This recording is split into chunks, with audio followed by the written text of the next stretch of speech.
This is the GTN Show, and welcome. Now, just because there isn't racing happening right now, there's still plenty going on. There's lots of news surrounding teams and sponsorships. There's some pros with some new ventures. And we're going to be discussing popularity in triathlon and what is the most prestigious title. And since it is almost Christmas time, we are quite impressed that you're still training pretty hard, and we have some evidence of that in the pain caves coming up.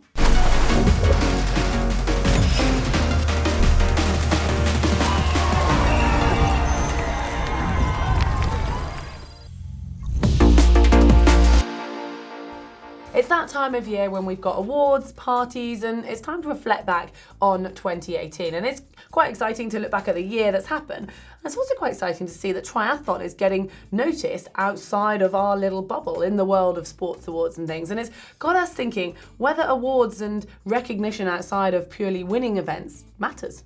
Yeah, and I suppose taking it back to our sport and triathlon, and obviously particularly the elite side of the sport, what do we think really matters? Is it winning Olympic gold? Is it the season-long ITU and then the grand final at the end of it? Or is it going to Hawaii and being, top of the step? And obviously all those things are incredible achievements, but it could be that actually none of those things matter particularly because it's very person-to-person dependent. Your achievement might be totally different to my achievement. Yeah, so what are your thoughts then when it actually comes to the awards? Because that's obviously different medals to win and completely different events within triathlon. But what do you think compared to an award? Would you rather win Ironman Hawaii or win the British Sports Personality of the Year? Oh, without a shadow of doubt, you want to win the bet. Yeah, so Ironman Hawaii would never even, it would be hands down the thing that you'd want to win. And of course, it's lovely to get recognition and something like like you're talking about a nationwide sporting recognition achievement or award or however we discuss, but no, winning the pinnacle of your sport every time. I mean, we've just seen like Daniela and Patrick just back in October, win the title at Ironman World Champs again. And now they have both, obviously Daniela in Switzerland and Patrick in Germany, won their Sports Personality of the Year, which I think is massive because you think triathlon, we might think it's a massive sport, but globally it isn't. But they've been recognised in their country that their performance at the World Champs is the best performance that nation's had in the public's opinion. But now in Great Britain, this is what got us talking in the first place. Lucy Charles put up an Instagram post a week or so ago, basically saying she's really upset that she wasn't invited to Sports Personality of the Year award in the UK. She was invited last year. She came second, obviously, in Hawaii last year. She came second again this year. And kind of just saying, like, why am I not invited? Are my achievements not noticed? And that just made me kind of look twice because I was surprised that she was bothered by that. I mean, were you surprised to hear that reaction? Oh, I was too, Heather. And, of course, I'm sure it would be an amazing thing to be part of. I've never been to one. You've been to one of those, haven't you? Been to a couple. But, it shouldn't, in my opinion, it shouldn't matter. What she achieved in Hawaii was incredible. And it's a shame that she feels she needs that recognition to still be really pleased with what she did. I guess it's a wide reflection of what the public in each different country views of a sport like triathlon that is, let's not forget, we're a minority sport. But I mean, you can flip it around. If you're an individual athlete and you rely on sponsors, and popularity actually is rewarding to your sponsors. You say you've got this many followers, so you've got this much interaction. You're on national television winning an award, or you're in the crowd wearing a nice dress looking, you're getting recognition from the public, which then helps your sponsors. So there are two sides to it. But I think, as you can tell, well, Fraser's decided. I'm undecided because I would love to win both. But we want to know what you guys think. So this week's poll, the question is, does popularity in sport matter? And it's very simple. It's a yes or no, and you can vote on that by clicking in the link above my head. And now it's time to look at the results from last week's poll. And Fraser, I think you've got the laptop down there. And you and Mark asked, what was it? Are motos ruining our sport? Yeah, I did watch the show, promise. Well, the results are in. Go over that. So we had an other or an undecided of 13%. We had yes of 31%. I'm not sure and the final there of no at 56. So quite a resounding answer. Well, I'm glad that the public have faith, that you guys have faith that hopefully it isn't affecting our sport or ruining our sport. But we're never really going to be able to scientifically work on that. But it did get quite a lot of conversations going, didn't it? I mean, we've picked out a few of the comments here. Yeah, and we had an interesting one here from from sort of an actual moto official point of view. And Colin Richards says, speaking as an Ironman motorcycle team captain for Ironman Arizona, the average level of skill that I get out of my volunteers is sad. We must have better training, as someone who rides well on the road may have little or no skills needed for marshalling and little knowledge of triathlon. So that's quite an interesting discussion coming from our poll, really. Yeah, for sure. I mean, there's another one here from John B. Griffin. In the interest of safety, I think it'd be wise to have governing bodies such as USA Triathlon establish a vehicle and moto safety program. So, guess a little bit along the same lines there. And then, final one from, from Dean Hoogland saying motors should be licensed after certification, and those licenses should be revoked when they are too close in corners in terms of drafting. And that is a good point too, isn't it? Yeah. Because, where those motorbikes are relative to the athlete makes a huge difference, and I guess that's what we're talking about. And then James at Eads just brings it back to the fact that not sure motos are the problem. Blatant drafting on the bike, making no attempt to wave off moto is the problem. So is it the moto drivers, is it the athletes? Who knows?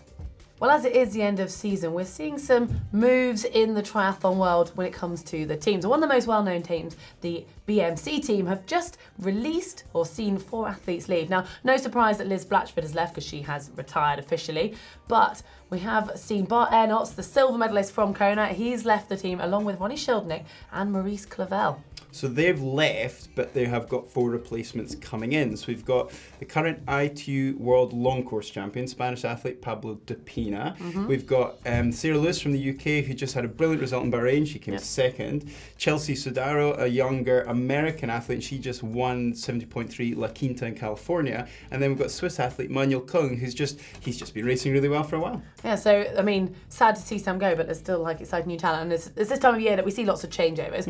Another athlete who has just left his kind of, main partner at Specialized, it is Richard Murray, has just announced on Twitter, and he put up a nice tweet, I think you saw it first, Fraser, just thanking Specialized. He'd worked with them for 6 years, so it's quite nice to see that. It's unusual, I think, to see an athlete go, you know what, I'm having to leave us, we would assume he's leaving because it's not something that he would have chosen to do because it's a great partnership to have. And he's just put a nice message out there to thank them for all the good times. So I like that, and I was like, want to talk about I mean, that. we're seeing Specialized, obviously, with the launch of their ship this year, that they're probably putting more of their attention into long course athletes. Exactly, so it'll be interesting to see who he moves to next. Yeah, it will be. Yeah. Well, in other news, we are seeing more athletes coming into the sport of triathlon, and most recently it is from rowing. So Ali Foot, who's from Tasmania, he's had success at World Championship level, gold medal in the lightweight rowing, and then took up marathon running. I think more recently has moved into Ironman. Yeah, I think this is a really interesting story because there's quite a few parallels. As you said, he's from Tasmania and he has rowed to a really high level, reserve at the London Olympics as well. And then he tried his hand at marathon running, as far as I could say, got down to 2:44, so that's not bad running. And now more recently he started doing long course events. And because he's in Tasmania, and there's a lot of good athletes have come out of Tasmania, you've got current Commonwealth gold medalist Jake Birkwhistle. You've also got a very notable cyclist in Cameron Worth, who also came from a rowing background. He rowed at the Athens Olympics for Australia. So you've got this really cool tie-in where they're all from the same state in Australia, Tasmania, and very similar backgrounds. So be interesting to see how he gets on. I'm fairly certain he's got a good engine. Yeah, well, you tend to see a crossover from rowing to cycling anyway, so definitely be interesting to watch him. Now, staying within the sport of triathlon, but I guess athletes looking for new ventures, new challenges, British Para-triathlon have just announced their new guides for the next 2 years. So with the bid for the Paralympics in Tokyo 2020, for the visually impaired athletes, they've got a pool of very strong guides indeed, including the likes of Tim Don, Nikki Bartlett, a friend of the show, Mark Buckingham, a previous guest presenter on here. So there's a pretty strong lineup for the British Para squad. Yeah, I mean, I think those athletes must be really excited about the guiding they're going to get to have leading into Tokyo. So it'll be really interesting to follow that and see how they all get on. Looking forward to that. Yeah. It's always great when you see athletes who competed in a sport then returning to it later on in their career, and that's just what Ryan Bolton has done. He's a US Olympian, competed in the Sydney Games, so the very first games for triathlon, and then 2 years later, having moved up to Ironman, he actually retired from the sport, moved into coaching, and now we're seeing him back in triathlon. Yeah, now he's just been appointed the High Performance Technical Advisor for USA Triathlon, leading into this Tokyo Olympic Games, which are only 18 months away now. So a really important period for these high performance programs. And he's going to be in there to help with strategies, performance pathways, and really making sure the athletes are on track with their programs. But what I find really interesting about this is, as Heather said, he moved away from triathlon after being an athlete himself and got really heavily involved in coaching, but in marathon. And he actually coached the female winner at the 2015 Boston Marathon. So, worked at the really highest level in another endurance sport, but now we're going to see that transfer coming over into triathlon, which is just a really nice sort of completion of the circle, isn't it? Yeah, and I think it's interesting to see so many changes or additions to Olympic squads now. We're 18 months out from Tokyo, and I think it's exciting to see what the next 18 months are going to bring. Well, it's time to look at your pain caves, and it's great to see you guys are still training, even if it is indoors this time of year. So our first one has been sent in from Quentin, and it says felt 1A16. And this is in Paris, in France. Too cold to ride outside in Paris. Well, same here. But lucky you, because you're in Paris. Okay, yeah. And because he's got a nice bike to ride on indoors. And he's been very smart, something I used to do. And he's put he's got his nice race wheel in the front, but he's taken that off with a training wheel there with a training tyre. Just a nice heavy duty tyre to make sure you can get most use out of it, I think. Yeah, and I think he might be watching GTN. Not sure if that's you and I, Fraser, or if Give that's him the Mark. benefit of the doubt. Yeah, I'll pretend it's us. Pool boy, guess ready for a quick brick session off to the pool afterwards? Not sure, but he's also got his foam roller in the background, which I'm always pleased to see. It's good, keeping the niggles at bay. Yeah, nice one. Right, next we have one here from Desmond, and it is his Giant Propel Advanced Pro 1 from Singapore. Rainy season making riding indoors more attractive. Well, at least you get warm rain though. Yeah, not going to feel sorry Desmond. for you, not just now. Yeah, and this is quite a lot going on in this setup here, Fraser. I'm not sure if you can work it out. When I first looked at it, I really couldn't, but I realised the wheel is hung up because it's obviously a direct drivetrain turbo. Looking at the Jungle Book, to be honest. I mean, we've got a tiger. I mean, is that incentive to ride harder? And you're supposed to think you're being chased by a tiger. I'm baffled by this one. But he's definitely got everything set up. There's shoes are tucked away nice and neatly, ready to get going for a quick transition. I mean, I don't know where he's transitioning to be fair. But... Well, to one of the machines to the left, which, if Desmond, you could let us know, because we've had a closer look and we're really not sure. We're baffled. Yeah, I mean, we've got a cable machine. Excuse our ignorance, but we would love to know what both of those machines, or if the white one is a machine. And you're probably going to tell us it's something really obvious, so we would love to know. So do let us know on that one, and we'll share it back with you guys. And then our next one here. Now, I think Mark put this in the show. I mean, he's not here today, but I'm not sure. I think he slipped this one in. Do you think? So this one sent in from Wayne in North Wales. His Pain Cave treadmill, Cyclops turbo, weights, and a TRX system. And 2 big images of Mark. But it's a really nice looking setup. Yeah, let's move on from Mark. I mean, it's very neat and tidy, and it's got, just an awful lot of nice space. I think I'd be really pleased if I was able to do my training indoors in that area. The fact that I have to look at Mark all the time.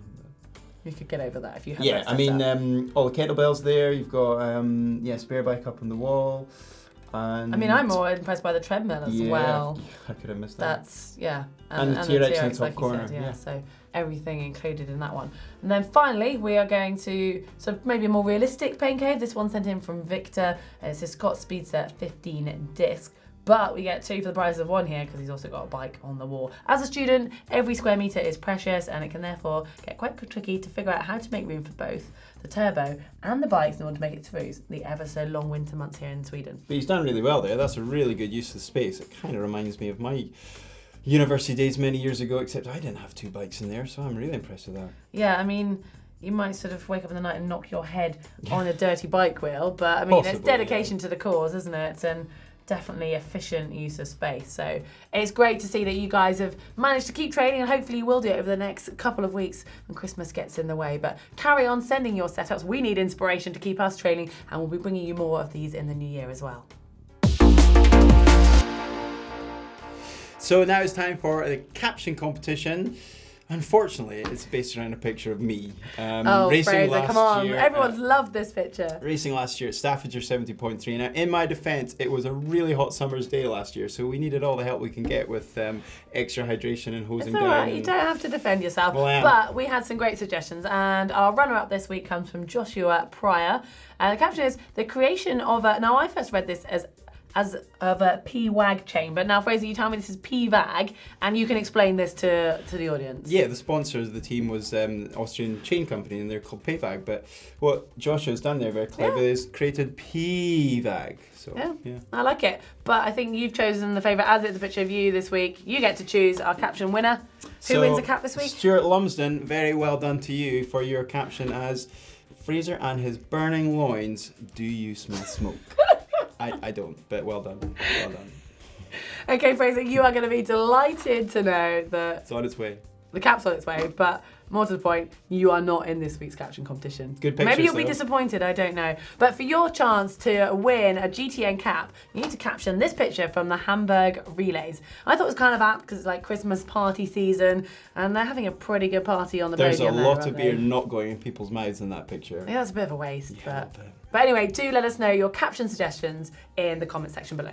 Now that does bring us to the end of our show, and you might be wondering where our question time has gone, but we have actually been doing some videos recently where we're answering all the questions that you've been sending about anything to do with triathlon, so you'll be able to get them there. Yeah, and do keep sending in your questions because we'll be answering more of those in the new year. So anything that you want to know related to triathlon, and we'll do our best to answer them very soon. Hopefully you've enjoyed this. Hit the thumb up like button if you have, and hit the globe to subscribe. And if, like me, you've left your Christmas shopping a little bit last minute, well, you can get some GTN vouchers for the shop by clicking on the link to solve those last minute panic issues. And if you're going to be doing some running training over the Christmas period, there's a video on Firelake running just down here. And if you want to see a video about Ask Any Swim Questions, then that's going to be here.